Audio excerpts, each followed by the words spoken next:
কিছুই তাদের হাতে নাই। নিরস্ত্র আমার আবু সাঈদ বুকটাকে শটান করে দিয়েছে। এর চাইতে বড় সারেন্ডার আর কেমনে হতে পারে?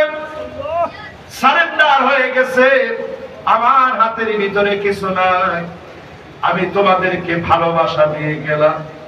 দুইটা হাত আল্লাহর দিকে এমন ভাবে ছেড়ে দিয়েছে, এরপরেও জালেমদের মায়া লাগে নাই। গুলি চালিয়েছে, মাথার পিছনে আঘাত করেছে, রক্তক্ষরণ হয়েছে।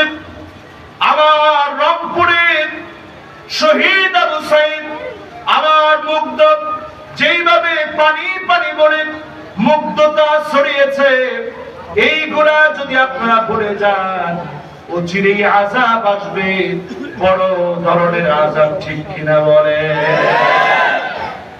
কেমন আযাব আসবে? সারা বেদাও, বাঁচার উপায় থাকবে না। যদি বাঁচতে চান এখন থেকে প্রস্তুতি নেওয়া লাগবে, ঠিক কিনা বলে?